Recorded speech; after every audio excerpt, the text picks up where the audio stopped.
Welcome into the Heat Report by Chat Sports. I am your host, Nic Rohloff, and on today's show, we have a brand new Damian Lillard update that says the deal might be close. Who knows? We'll break it down and more in today's video, but this is why you subscribe to the Heat Report, because you will never miss any Damian Lillard trade rumors or Miami Heat news and rumors. So hit that sub button. Join the nearly 4,400 strong as we are on the way to 5,000 subscribers. YouTube.com/Heat Report. Don't miss anything with your Miami Heat. Hit that sub button. Now let's get back into Damian Lillard, because there is a report, I could say, that a deal could be close to being finalized between Portland and Miami. Aaron J. Fentress of the Oregonian said this. He covers the Blazers.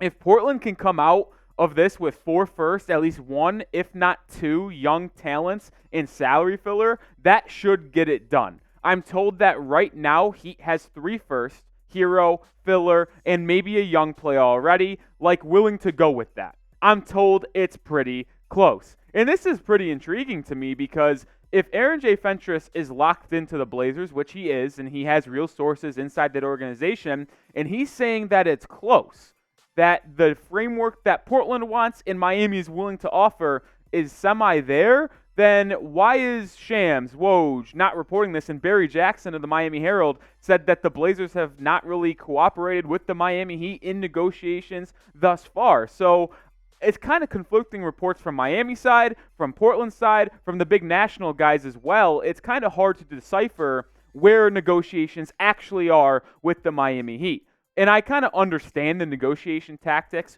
from Miami, from Portland, going through various media guys, not offering the best package if you're the Heat. The Blazers saying other teams are involved, even though it doesn't really seem like they are right now.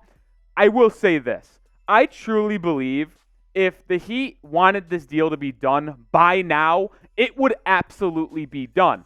But the Heat aren't going to send their best offer right away, and it makes sense for them not to send their best offer right away if they're competing against no one. But if the Heat did meet the Blazers' demands right now, Damian Lillard would already be a Heatle. But I got to be honest with you guys. I don't know anymore. When is Damian Lillard going to be traded to the Miami Heat? It is the pinned comment on today's show. So if you do get hit by a YouTube ad break, scroll down, let it play, and answer this question down in the comment section. When will Dame be traded? I originally predicted this week, so I had my ones up.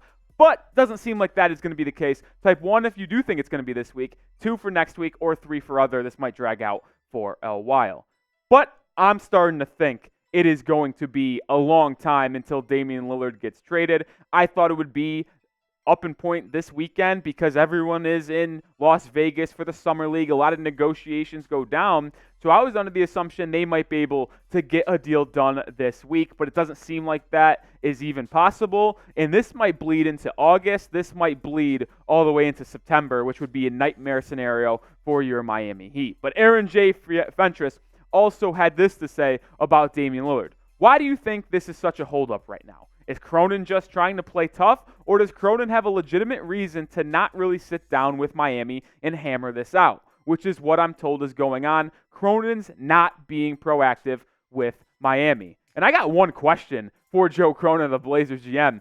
Do you hate Pat Riley? Let's be honest. Do you hate Pat Riley? Because why would the Heat and Cronin not be able to sit down, negotiate, and get a deal done? It might be spite out of Joe Cronin that he is mad that Damian Lillard finally requested out and chose one team, kind of ruining the market for Damian Lillard, making the Heat's offer not have to be as high as people like to think it is. So I think Joe Cronin might be so mad and bitter over Damian Lillard requesting one team that he just wants to spite him and not give the ability of Dame to go to Miami. And that kind of goes to this report that's been coming out, is that Cronin is trying to get another team to jump in and make a real offer for Damian Lillard. Sam Amick of The Athletic had this to say in an article. Cronin was known to be spending Summer League getting a fuller understanding of the market for Lillard, including among teams that might make a play for him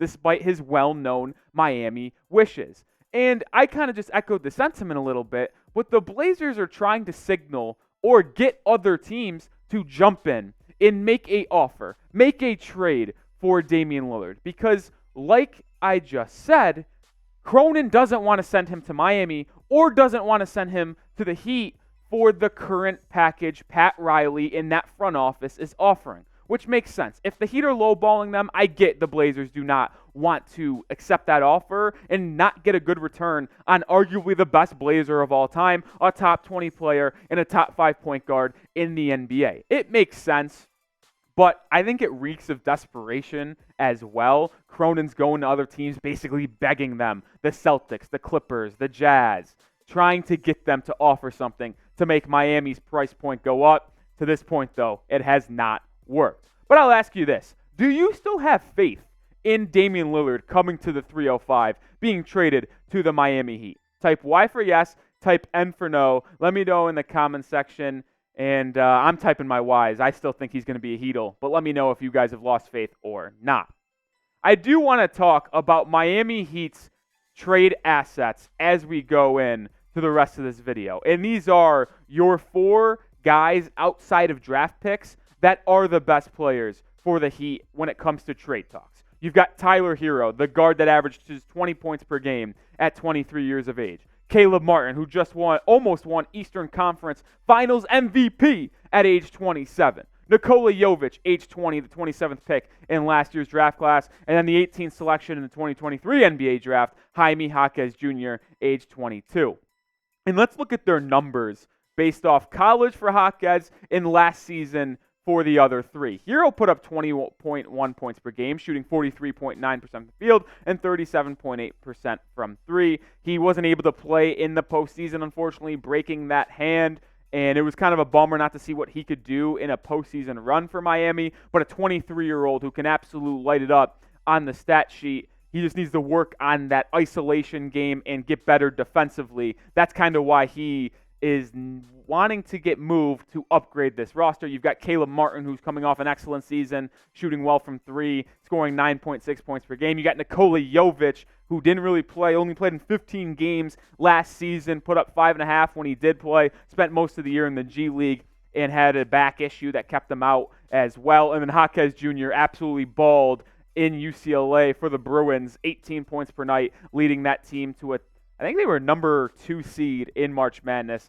Jaquez was leading that UCLA team to a elite run. But let's go in depth on each one of these guys. And I think number 1 we have to start with is Tyler Herro. What is he worth, and why are teams like Portland not wanting Tyler Herro? So my take on Herro, he is definitely worth a first-round pick. It's been reported that Brooklyn is willing to offer that, maybe more. A team like a Utah Jazz might be willing to do that as well. But I think Herro is worth 1 first, maybe a second-round pick as well, and I think I could even make the argument Herro is worth 2 firsts, because how often do you get 23-year-old players that have multiple seasons averaging 20 points per game, you win 6th Man of the Year, have been in the NBA Finals once as a rookie, and unfortunately wasn't able to get there, but was in the Eastern Conference Finals last season, so he has a lot of postseason experience. You blend that with his youth, his shot-making ability. Tyler Herro is a very valuable trade asset that will help Miami get this Damian Lillard deal done, because he can get a first and more from another team that can be sent to Portland or free up more picks for Miami. I think that's my thing on Tyler Herro. A lot of people don't like his value in the NBA. I think that's crazy. That's ludicrous. He is a very, very, very valuable player, in the NBA. Let's move on to Caleb Martin now, because if you would have told people Caleb Martin could be traded for a first-round pick before this next season, I would have called you loco crazy. But he really is worth a first-round pick now, and what he did in the NBA postseason is absolutely why he would go for a first-round pick. He almost won Eastern Conference Finals MVP when the Heat took down the Boston Celtics in 7 games this past season. And the one thing about Martin that stands out is his contract. He has 2 years left on his current deal that is valued at $14 million. That could be the best contract in the NBA. I would definitely put it top 5. You can argue Jalen Brunson's contract. He's only getting paid $25 million for a point guard of his caliber would be up there. But Martin, one of the most, best role players in the NBA, getting paid 2 for 14. him and Bruce Brown aren't that all different, and Brown just got paid $22 million. Caleb Martin is absolutely worth a first-round pick. Let's get to Nikola Jovic now, because I have told you guys over and over that I would not be willing to trade Jovic in a deal, but if push comes to shove, I guess I'd have to do it, but he's the one guy on this team outside of Jimmy and Bam that I would like the Miami Heat to keep. He is worth a first-round pick as well. 27th pick in last year's draft, basically had a redshirt rookie season, has all the upside in the world, 240 pounds, 6'11", really clean jump shot, can handle the rock, play make, gets a rebound really well, and pushes the pace up the court, leading fast break. He has long strides like a Giannis Antetokounmpo, getting to the rack, drawing fouls. I really like Jovic's game. I want to keep him, and I want him to be the power forward next to Bam Adebayo as the Heat progress here, and that could be your dynamic duo in the next 3 to 4 years when Jimmy and Dame could potentially retire, but he is worth a first-round pick as well. So now, not only do the Heat have 2 first-round picks they can offer, the 3 players I just mentioned are also worth 3 or 4 first-round picks. So the Heat have the assets to get a trade done. And the last trade asset I want to break down is Jaime Jaquez Jr. He has not played for the Miami Heat outside of Summer League, the 18th pick in the NBA draft. So he clearly has pretty good value when it comes to trade asset. First-round pick, he's worth a first-round pick. He's a young, talented guy with a lot of upside. I know a lot of people in the national media and in NBA circles were high on Jaquez and said that he was a great selection for the Miami Heat. So he is another guy that the Heat could trade for a first-round pick, and he is not eligible to be traded for another about 20 days because he did sign that rookie contract 3 or 4 days ago, and you can't trade a rookie after they sign their contract until 30 days. But he could absolutely be put into a deal for Damian Lillard that would make it now 4 young guys that is worth the first-round pick. So there's 4 firsts. You add that with the 2 firsts Miami can trade in 28 and 2020. And now, or 2030, excuse me, and now you've got about roughly 6 first-round picks in value that can be sent across other teams or to Portland for Damian Lillard. So I don't want to hear that the Heat don't have enough assets to get this deal done. They absolutely do. It's just a matter of when Pat Riley is going to offer that full package to get this done. Before we head out of here, I do want to ask you guys, though. I kind of broke down the Miami Heat trade assets and what their value is and how I think they will play out. But let me know what you guys think is the best Heat asset. Is it Herro, type TH? Is it Martin, CM, Nikola Jovic, NJ? And if it's Jaime Jaquez Jr., type those 3 J's, the triple J for Jaquez Jr.